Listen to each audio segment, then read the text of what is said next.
Olá, querido professor, olá, querido aluno da nossa querida e gloriosa Escola Bíblica Dominical. O nosso desejo é que a paz do Senhor Jesus te encontre muito bem onde quer que você esteja nesse momento. Eu sou o pastor Kleber de Amorim e é um prazer poder falar com vocês novamente, diretamente dos estúdios da nossa querida DCTV, a TV da Assembleia de Deus em Criciúma, Santa Catarina, aqui no sul do mundo. É sempre uma honra poder estudar com vocês as lições da nossa Escola Bíblica Dominical. Nós estudamos as lições da classe de adultos, da nossa querida CPAD, e nesse quarto trimestre do ano de 2023, estamos estudando com o pastor Wagner Gabi, que é presidente das Assembleias de Deus lá em Curitiba, no Paraná, o tema Até os Confins da Terra, pregando o Evangelho a todos os povos, até a volta de Cristo. Então esta é a nossa lição desse quarto trimestre e nós já chegamos na lição de número 12, como você pode ver aí na tela, já exposta, a lição que está disposta para os nossos amados irmãos para o dia 17 de dezembro desse corrente ano de 2023. O título está aí na tela, o modelo de missões da igreja de Antioquia.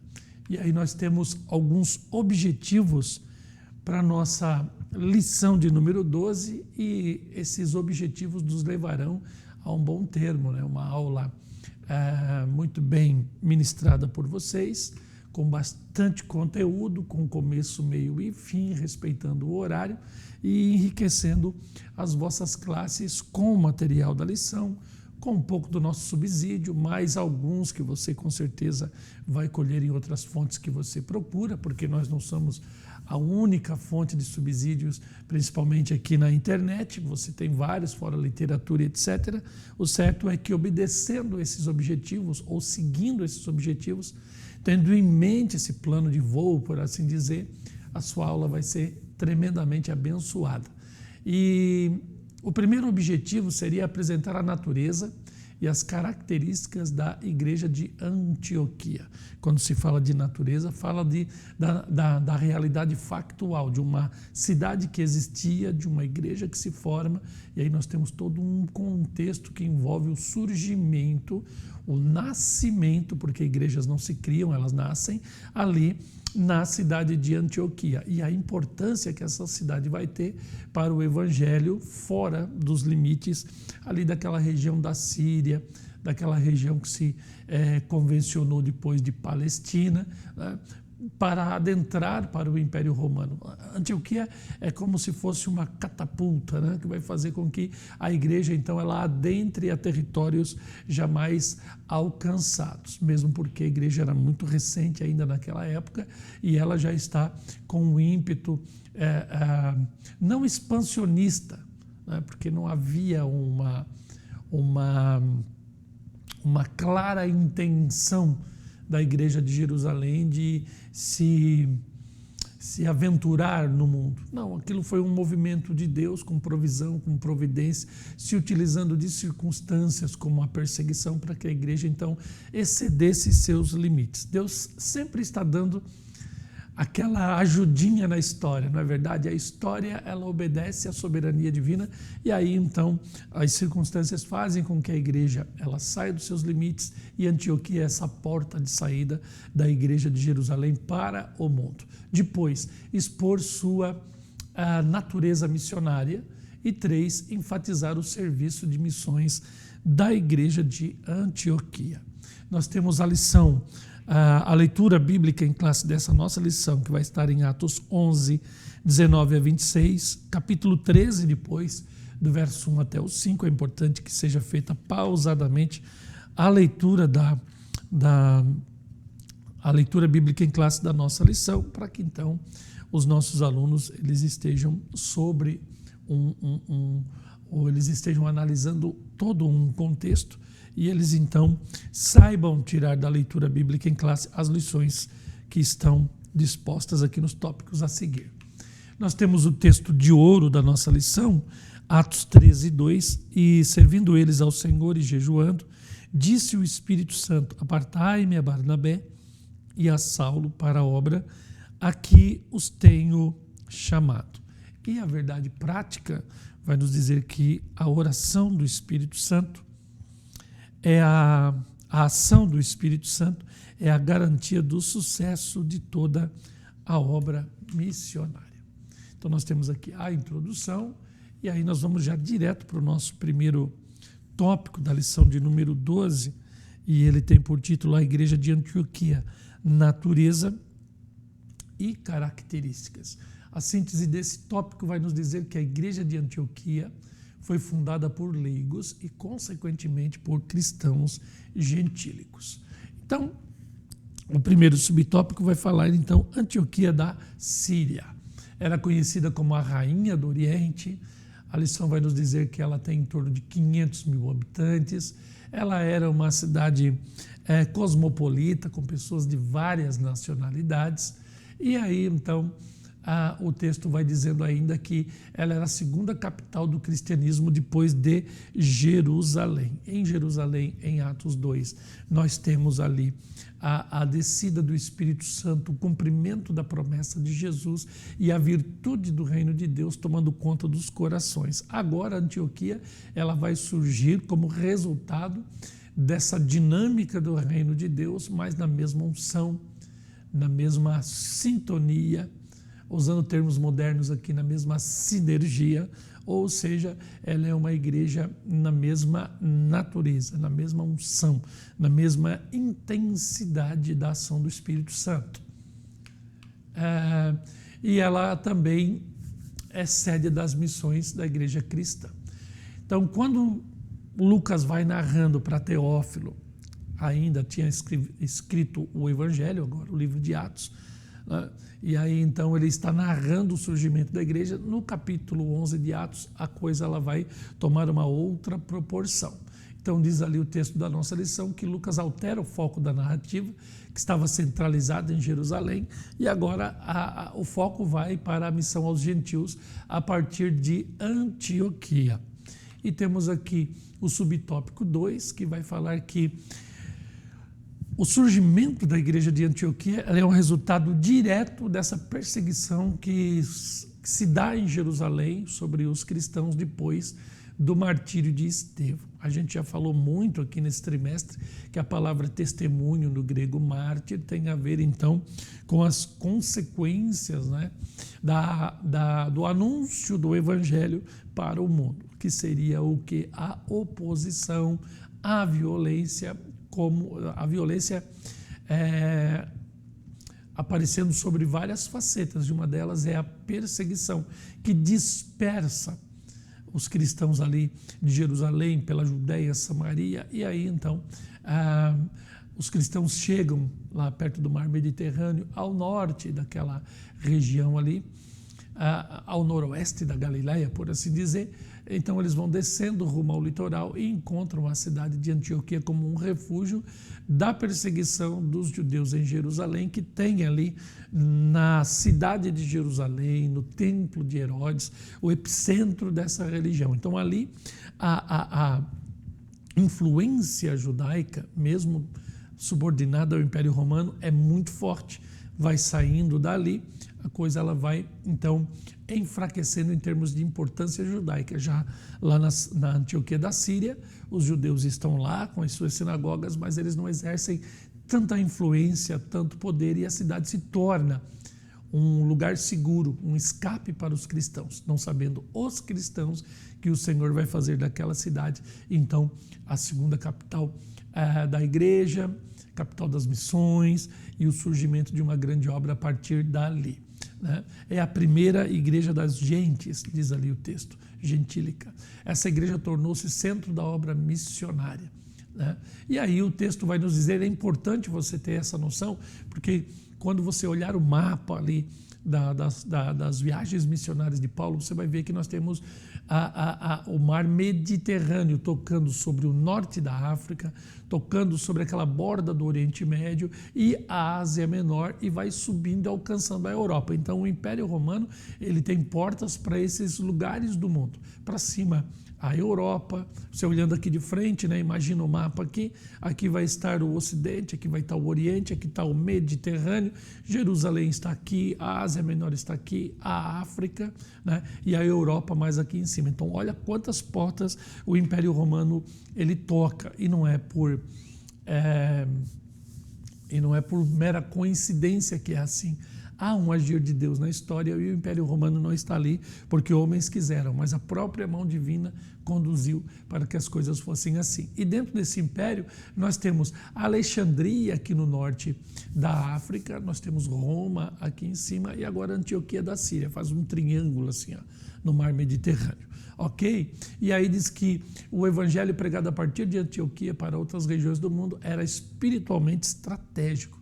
Então, Antioquia está aqui, sai para a Europa, sai para a África, sai para dentro da Ásia, ou seja, é uma cidade que estava já no Evangelho eterno, no beneplácito de Deus, na providência divina, reservada para este momento. Uma obra de leigos. Então, os leigos, discípulos e os crentes em geral, outrora dispersos, por conta daquela perseguição em Jerusalém, anunciaram o evangelho aos gentios e, consequentemente, fundaram a igreja de Antioquia, como diz ali Atos 11 e 19, que está aqui na nossa leitura bíblica em classe. Ó.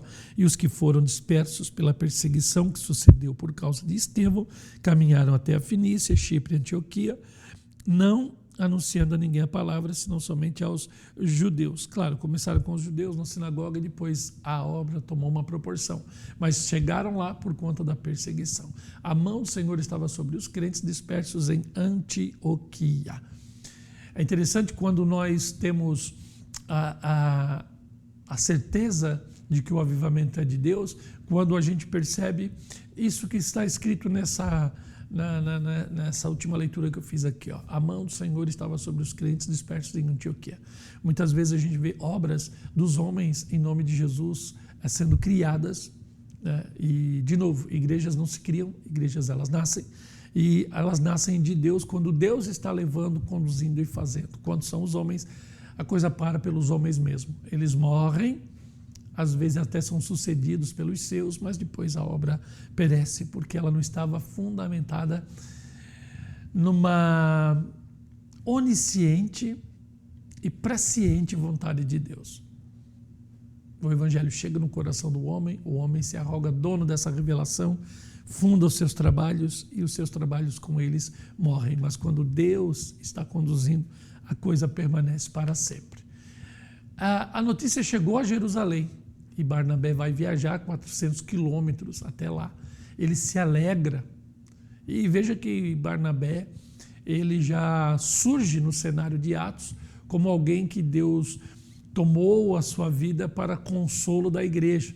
Ele é aquele senhor chamado José, levita de Chipre, que vende a sua fazenda e traz o dinheiro, coloca aos pés dos apóstolos e um socorro imediato de Deus se dá por aquele milagre, aquela intervenção. Então, Barnabé, o Consolador, é o filho do Espírito, filho do Paráclito, né, o filho do vento de Deus, é uma pessoa que tem um coração muito voltado para a misericórdia e ele é enviado até lá e ele se alegra demais. Ele vai exortar os crentes a ficarem firmes no Senhor e os discípulos da igreja de Antioquia foram chamados naquele lugar, né, foi a primeira vez que eles foram chamados de cristãos, porque eles transpareciam o caráter de Cristo em suas vidas. Não é que eles eram pequenos cristos, pequenos deuses ou coisa semelhante, como a confissão positiva vai tentar induzir a gente a acreditar. Pelo contrário, é o caráter formado de Cristo na vida desses crentes antioquinos que vai fazer com que os próprios habitantes de Antioquia vão dizer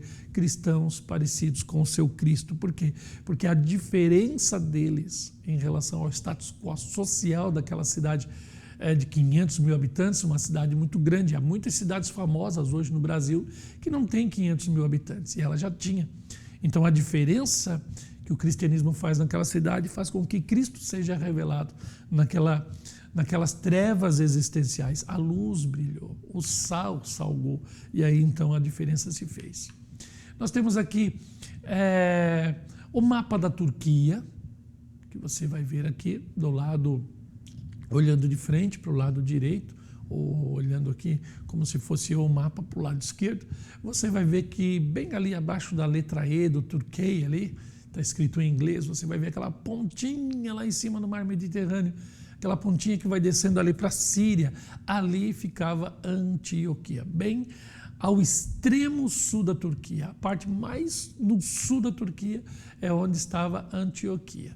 E aí você vai ver no mapa do lado a importância de Antioquia da Síria. Então você vai vendo lá naquela época onde está a Antioquia da Síria, em cima nós temos a outra Antioquia, Antioquia da Psídia, e Antioquia é um nome que se dá em homenagem a Antíoco, que foi um imperador romano, não é? E aí então existiam várias, essa é a Antioquia da Síria, e é dali que então o evangelho vai alcançar a Ásia Menor, vai alcançar a Europa, e o Mediterrâneo é o veículo para chegar ali ao norte da África, e depois de Antioquia você vai para o Oriente, desce para Jerusalém, era um lugar de extrema importância. Então aqui, apensos ao tópico primeiro, vamos dar uma acrescentada aqui. O local estratégico para a entrada ao Império Romano, como já tem destacado. B, a providência da perseguição que fez os crentes chegarem nos lugares em que o Senhor quis que eles chegassem. Então, Estevão está cheio do Espírito Santo? Claro que está. Ele é martirizado? Aquela morte é um testemunho? Claro que é. Para alguns é espanto, talvez alguns desistiram da fé, mas aquela morte solidifica Cristo no coração de muitos e eles não desistem mais. Aí, então eles estão decididos a servir o Senhor até a morte. O que se resulta disso é a perseguição, e quando eles viram, estavam em Antioquia, estavam no lugar que Deus quis que eles estivessem, e o texto vai dizer que Deus estava com eles. Então Deus permitiu a perseguição, a morte de Estevão, tudo está no projeto de Deus e Deus está com eles lá. E por que é que Deus permite tudo isso? Porque enganoso é o coração do homem mais do que todas as coisas. Como diz Zacarias, é Deus que cria o espírito do homem dentro dele. O homem agora no estado original, corrompido em essência, ele sempre tem a tendência, mesmo vendo milagres poderosos, portentosos, coisas extraordinárias, a tendência do ser humano sempre é recrudescer, e você vê a necessidade constante de avivamento sobre a obra de Deus. Por mais que Jesus salve, que Jesus cure, ressuscite mortos, né? Não importa o tamanho do milagre e da operação divina, a tendência do ser humano sempre é recrudescer nos seus sentimentos e sempre ir para o mal, né? Por quê? Porque o pecado original e os efeitos desse pecado estão no homem. Aí é necessário que Deus sempre esteja agindo com avivamento, com providências, como inclusive a perseguição. Não é nenhum exagero a gente dizer que grandes movimentos surgiram de avivamento e morreram dentro de si mesmos porque desprezaram o agir do Espírito Santo. E Paulo nos exorta, né, a nos encher do Espírito Santo. Então é uma obra constante essa comunhão com Deus. E Deus está sempre provendo circunstâncias para que, no final, a sua vontade seja cumprida. O ambiente cosmopolita, e os ambientes nunca são neutros, eu coloquei ali em negrito para chamar a atenção de vocês. Não há lugar no mundo que a gente esteja, que os ambientes eles não sejam neutros. Você vai estar enfrentando de qualquer maneira uma oposição ao cristianismo. Perceba no Ocidente culturas que são fundamentadas sobre o cristianismo, que hoje rechaçam o cristianismo, e você sofre uma perseguição, uma proibição agora revelada, antes era velada, agora é revelada, contra a cristandade. Você imagina fora da cristandade. Então, os ambientes seculares nunca serão neutros, principalmente quando ela é cosmopolita, porque então você tem ali um panteão de cosmovisões, e aí a coisa fica mais densa, mais doída, mais contra a mensagem do Evangelho. Então, saíram de Jerusalém na perseguição, vão para Antioquia, nem tudo é maravilha. Esse ambiente abre horizontes culturais para a recente igreja dispersa de Jerusalém. Então, muitos missionários e muitos ministérios quando eles se deparam com a realidade social local e particular, eles acabam de alguma forma, eu vou usar o termo aqui, cedendo para a cultura local e acabam perdendo muito, né, do propósito da chamada e da necessidade daquela igreja estar naquele lugar. A cultura do reino de Deus, o evangelho do Senhor, ele não pode mudar por conta da comunidade local. Vamos continuar ainda. Eu tenho aqui ao analisar o início da igreja em Antioquia, a partir dos leigos, devemos tomar o cuidado de fazer uma hermenêutica essencialmente bíblica, fugindo das armadilhas do relativismo moral e espiritual, sobre o risco de gerar anarquia ou negação da autoridade. Porque nós não temos ali um sacerdócio ou um ministério totalmente formado. Essa igreja, ela não começa toda estruturada, toda organizada. Ela vai surgindo no movimento do Espírito de Deus, formada por leigos, e aqui é o grande perigo, quando o leigo, ele se orgulha da sua informalidade, por assim dizer, por sua natureza a parte de estruturas de autoridade, sejam elas de hierarquia de governo ou hierarquia da intelectualidade da religião ou da teologia da religião, por assim dizer. Eu não sou formado em teologia, mas eu sou cheio do Espírito Santo. Eu não sou pastor, mas eu lidero pessoas. Nós temos que fugir disso, né? Isso aí é um relativismo moral e espiritual também. E aí, então, corre-se o risco de negar-se à autoridade ou também comparar-se com a autoridade. Não é só Moisés que profetiza, eu também posso profetizar. Então, a anarquia ela pode estar ali, pode ser observada na questão do leigo e da ilegalidade. Não é porque eu não estou, né, inserido dentro de estruturas de hierarquia, seja ela intelectual, seja ela de autoridade, seja ela natural, né, que eu não vou procurar me inserir dentro de uma estrutura. Então, o leigo ele pode gerar uma ilegalidade, né? O formal pode ser atacado por uma informalidade. E o formal fala de forma, fala de um método, fala de uma aparência das coisas. A igreja surgiu do movimento do Espírito, mas ela tem que surgir e ela tem que depois revelar essa essência de um Deus que é soberano, de um céu com hierarquias, com uma vontade de Deus que deve ser obedecida, com pessoas que Deus levanta para expressar um governo dentro da igreja, para que ela não seja uma igreja ilegal, nem informal, né? E esse movimento de liberdade que o Espírito Santo vai gerar não pode gerar libertinagem. Tem muitas pessoas que criticam o pentecostalismo por conta da excentricidade, né, dos cultos folclóricos, dessa coisa muito extravagante que você vê, principalmente nas redes sociais, desses movimentos sectaristas dentro do mundo evangélico, infelizmente pentecostal. Olha só, meus filhinhos, por quem de novo sinto dores de parto, até que Cristo seja formado em vós. Gálatas 4:19. Como agentes morais livres, os homens são criados para refletirem a imagem e a semelhança divina. Paulo aos Gálatas usa a analogia da gestação, do parto, para definir essa recuperação do estado original da criação humana, ou a moralidade. Então nós falamos muito aqui, sobre o leigo e a ilegalidade, o formal versus a informalidade, a liberdade versus a libertinagem, e tudo isso vai se resolver quando há um novo nascimento, uma regeneração.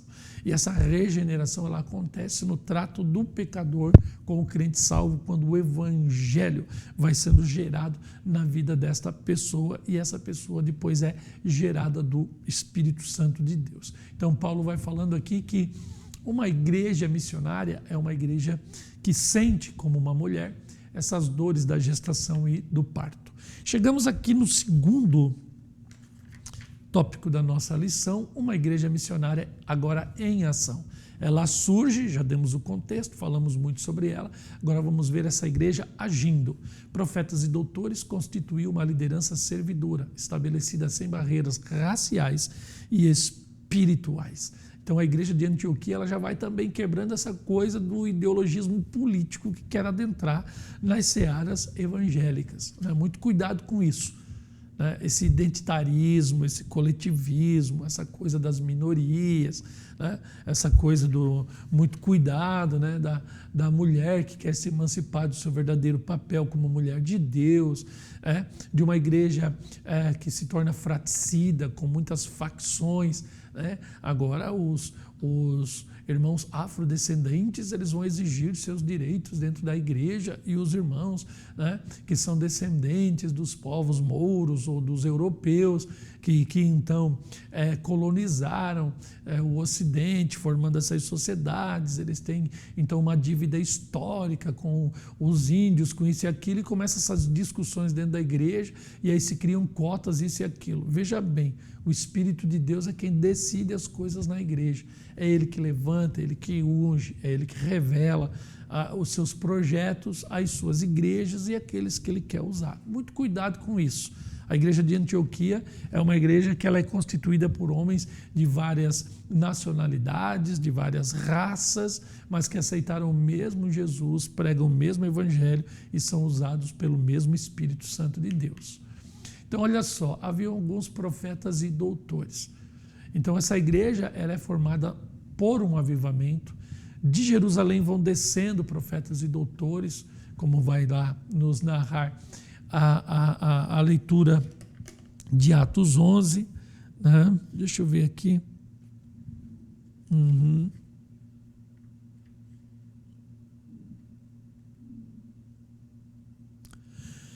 Glória a Deus. Lá no capítulo 11 vai dizer que a igreja, então, ela vai receber profetas que descem da Judeia até lá. Mas vamos aqui para o texto da lição. A igreja de Antioquia tinha uma boa liderança exercendo sua vocação. Profetas e doutores, como está ali, como nós temos na leitura de Atos 11 e depois de 1 Coríntios 12, 28, Efésios 4 e 11. Profetas exerciam o dom de transmitir a mensagem a mensagem de Deus sobre a inspiração do Espírito Santo. E os doutores, eles ensinavam a palavra de Deus com autoridade e uma sabedoria divina que vem lá do alto. Eles têm formação secular, acadêmica, eles têm uma capacidade intelectual humana, com certeza, têm as suas formações, ou então as suas experiências de vida, porque eram pessoas simples também. A questão de serem leigos não quer dizer que eles não tinham uma formação secular, profissional e etc., ou que é proibido ter isso. A questão do leigo ali que nós estudamos um pouco atrás, fala então dos leigos com relação à estrutura hierárquica da igreja. O certo é que profetas, eles transmitem a mensagem de Deus sobre a inspiração do Espírito Santo para questões pontuais do dia a dia, mas também conheciam a palavra de Deus de forma ordinária. E os doutores, eles ensinam a palavra de Deus não com as ferramentas, elas são da intelectualidade, da racionalidade, da cognição, ok, temos aí pedagogos, temos aí pessoas versadas em didática, etc. e tal, mas a unção que vem do alto, ela é necessária no ensino da palavra de Deus para revelar os mistérios de Deus que estão incultos na própria palavra do Senhor. Então, 2, uma liderança que ela é servidora. Então nós temos aqui a liderança da igreja de Antioquia era constituída sem barreiras raciais ou espirituais. Nós temos ali Barnabé, que eu acrescentei aqui, que é um judeu levita, como você vai ver lá em Atos, capítulo de número 4. Nós temos ali Simeão, que era negro, que ele era africano. Nós temos Lúcio, que é um sirineu, lá de Cirene, perto de Cartago, ali a cidade de Cirene, no norte da África, onde o mar Mediterrâneo alcançava. E nós temos lá o Manaém, que é irmão de criação de Herodes, o tetrarcas, o Herodes Antipas. E nós sabemos que a tetrarquia de Herodes, ela é um misto de uma mãe judaica com um pai idumeu. Então é uma geração mista. Então você tem ali africanos, você tem judeus, você tem idumeus, né? Essa profunda comunhão de adoração, oração e serviço, diversidade de pessoas salvas, trazia uma convicção de trabalho em favor das multidões alcançadas. Então, a liderança, ela é cosmopolita, ela é servidora e agora ela está apta a alcançar as pessoas de todas as nações do mundo. Aí, então, neste ambiente propício vai surgir a ação do Espírito de Deus, que ordena a separação de Barnabé e de Saulo. Antes de receberem a orientação do Espírito Santo, profetas e mestres de toda a igreja estavam no propósito do jejum e oração. Então, muitas pessoas querem o dom e se esquecem que quem dá o dom é Deus. Deus deu um dom a Israel de ser a nação que geraria o Messias. E o dom de Deus é dado sem medida, sem arrependimento. Esta é a vocação de Israel. Por isso Deus não se arrepende de vocacionar quem Ele quer.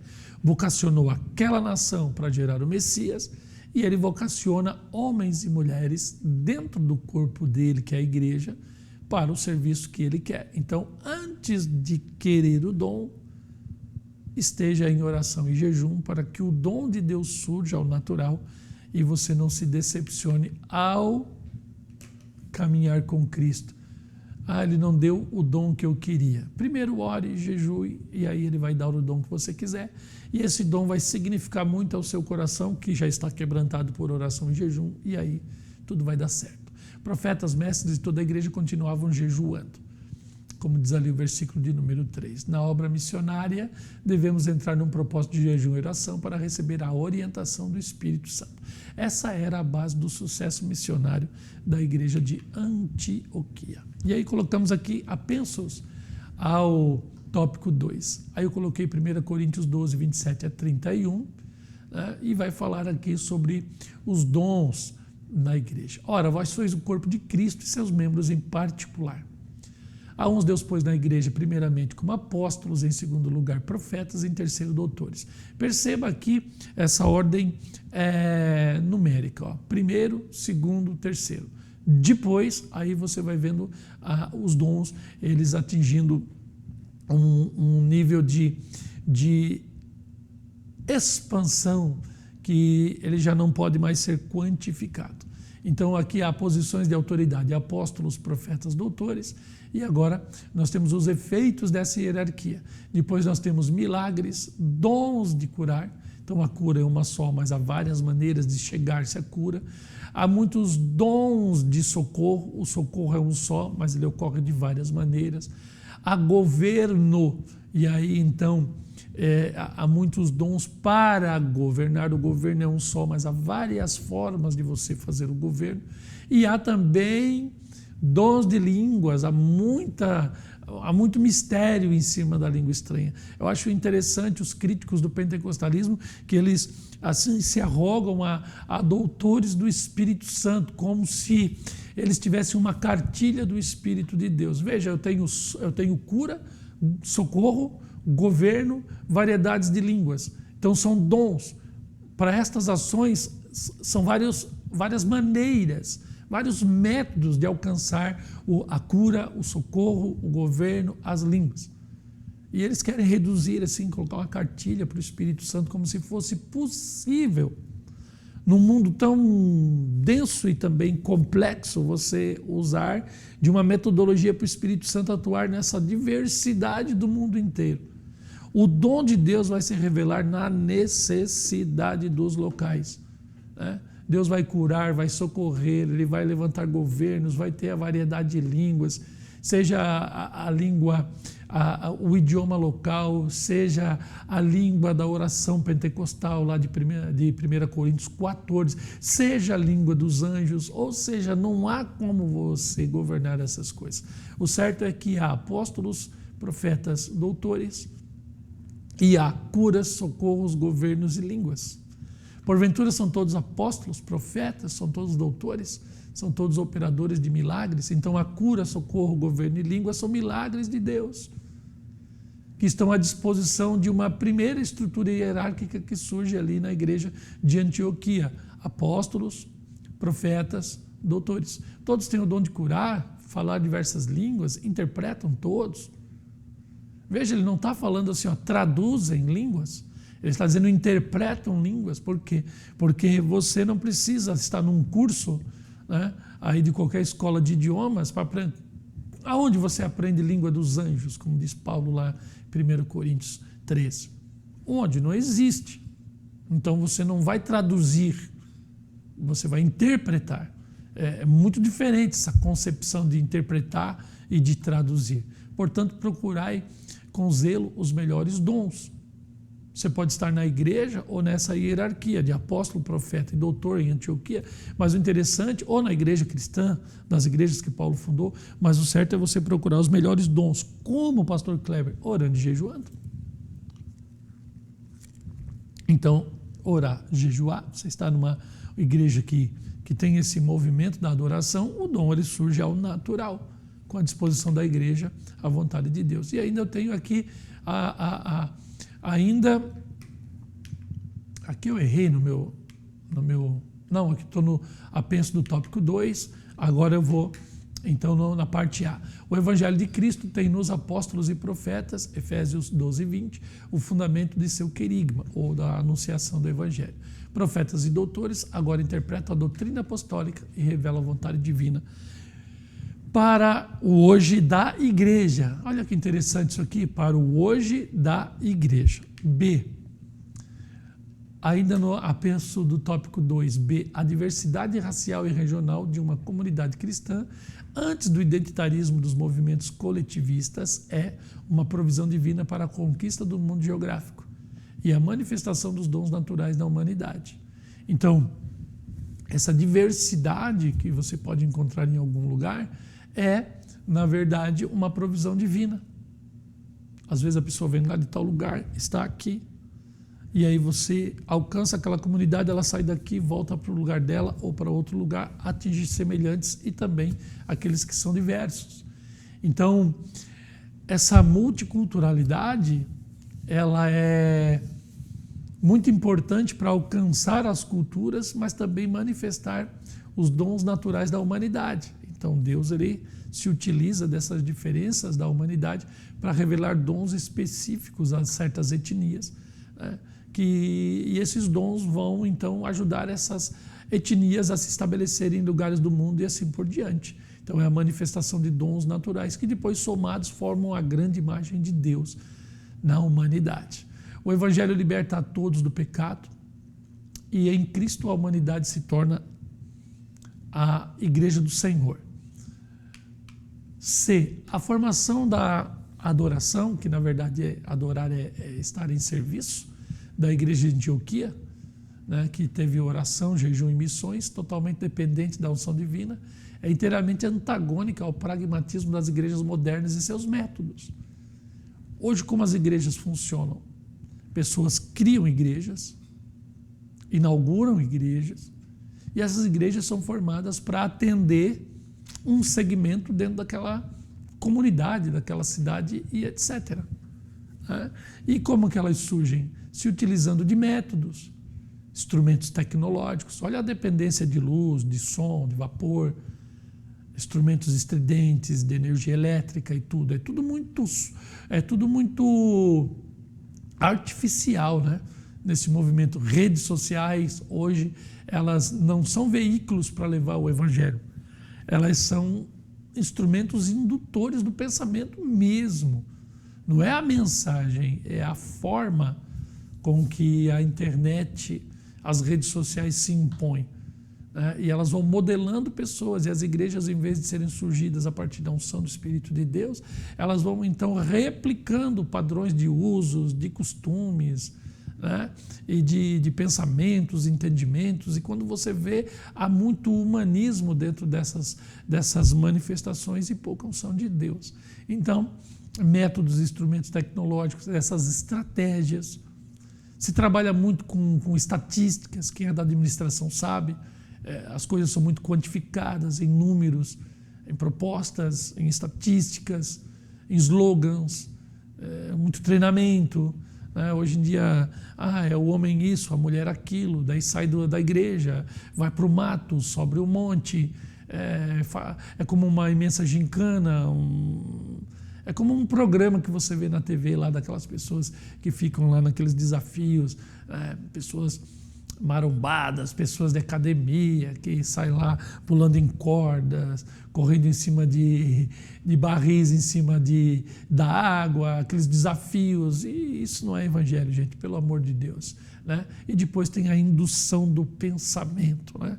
E isso tudo vai desembocar onde? No sucesso, na glória, na fama, na Disney, na Torre Eiffel, né? Nas viagens pelo mundo e na curtição, nos likes, etc. e tal. 3. Serviço de missões. Síntese. A primeira viagem missionária de Paulo começa em Antioquia com a escolha e envio de Paulo e Barnabé por meio do Espírito Santo de Deus. Vamos ver aqui o primeiro subtópico. A primeira viagem missionária de Paulo começa em Antioquia com a escolha de Barnabé e Paulo pelo Espírito. Quando partiram para Chipre, na sua primeira viagem missionária, eles levam então João Marcos em sua companhia. João Marcos é Marcos do Evangelho, que é parente de Barnabé. Então, o roteiro da viagem, você vai ver ali que temos Chipre, Antioquia, da Psídia, temos Icônio, Listra, Derbe e alguns lugares novos e antigos. E aqui está o mapa da primeira viagem missionária. É bom que você tenha esse mapa na sua classe para que você então possa fazer essa viagem com a sua classe por onde Paulo e Barnabé viajaram pregando o Evangelho. 2. Basicamente, a obra missionária foi caracterizada.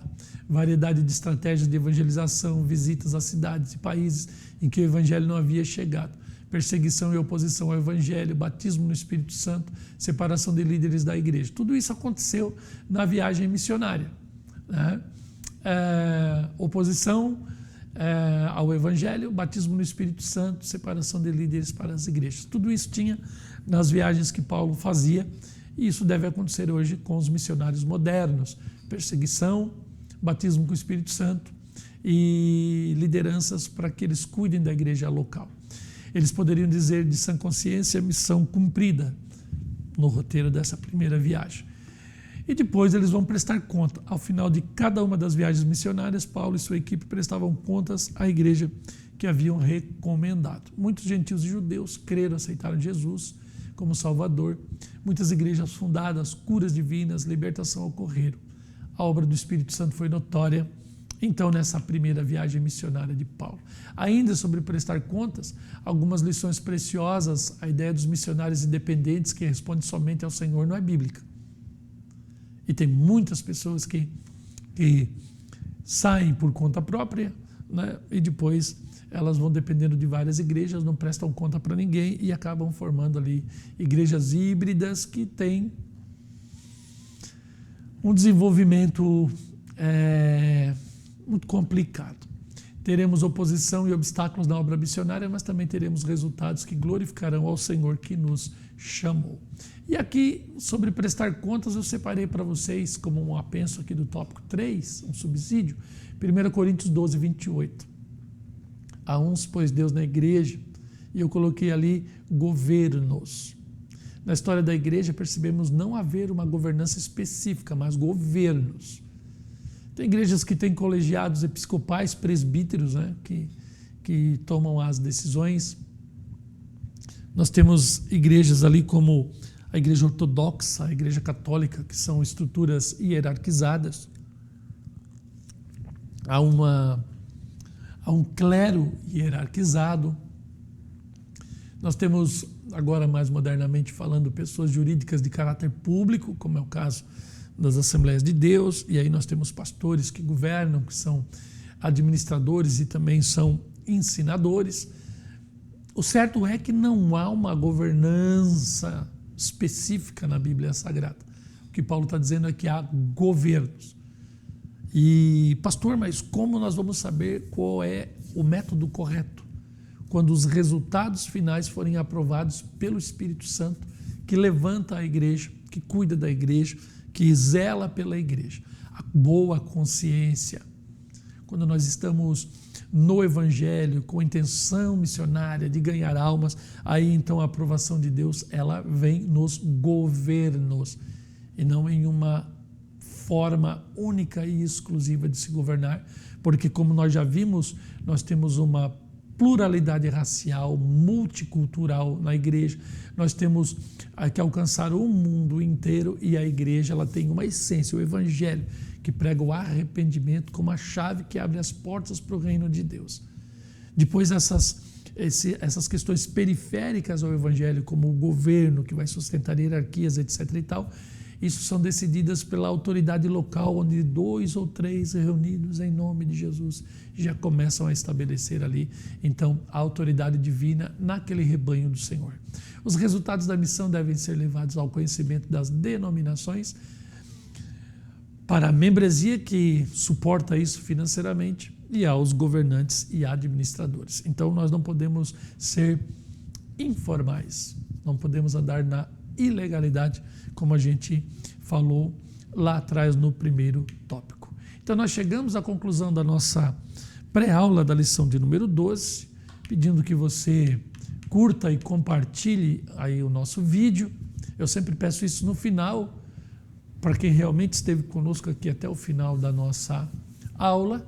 Peço também que você ore por todas as pessoas envolvidas nesse expediente, e nós pedimos ao Senhor que no próximo domingo você seja extremamente abençoado e dirigido pelo Espírito Santo, para que você cumpra os objetivos da lição e chegue ao final da proposta de Deus para a sua classe nesse próximo domingo. Então, que Deus te abençoe. Até o nosso próximo encontro, em nome de Jesus. Até lá.